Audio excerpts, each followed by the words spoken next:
वटपौर्णिमा पौराणिक कथा। अनेक वर्षापूर्वी भद्र देशात अश्वपती नावाचा राजा राज्य करीत होता। त्याला सावित्री नावाची कन्या होती। सावित्री अतिशय सुंदर, नम्र व गुणी मुलगी होती। सावित्री उपवर झाल्यावर राजाने तिलाच तिचा पती निवडण्याची परवानगी दिली। सावित्रीने सत्यवान नावाच्या राजकुमाराची निवड केली। सत्यवान हा शाल्व राज्याचा धूम्रसेन नावाच्या अंध राजाचा मुलगा होता। शत्रूकडून हरल्यामुळे आपल्या राणी व मुलासहित राजा जंगलात राहत होता। भगवान नारदाला सत्यवानाचे आयुष्य केवळ 1 वर्षाचेच असल्याचे माहीत असल्यामुळे त्यांनी त्याच्याशी लग्न करू नको असा सल्ला सावित्रीला दिला। पण सावित्रीने ते मान्य केले नाही। तिने सत्यवानाशी विवाह केला व जंगलात येऊन ती नवऱ्याबरोबर सासू सासऱ्यांची सेवा करू लागली। सत्यवानाचा मृत्यू जेव्हा 3 दिवसावर येऊन ठेपला तेव्हा तिने 3 दिवस उपवास करून सावित्री व्रत आरंभिले।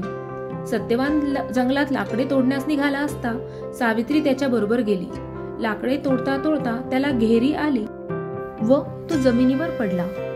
यमधर्म तिथे आला व सत्यवानाचे प्राण नेऊ लागला।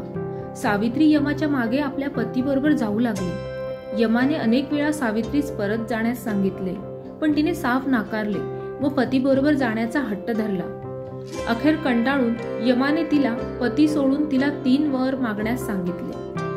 सावित्रीने सासू सासऱ्यांचे डोळे व राज्य परत मागितले व आपल्याला पुत्र व्हावा असा वर मागितला।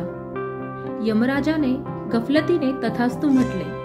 तेव्हा त्याला वचनबद्ध झाल्याची आठवण झाली व सत्यवानाचे प्राण परत करावे लागले। सत्यवानाचे प्राण सावित्रीने वडाच्या झाडाखालीच परत मिळवले, म्हणून ज्येष्ठ महिन्यात पौर्णिमेला स्त्रिया वडाच्या झाडाची पूजा करून उपवास करतात व वटसावित्री व्रत आचरतात।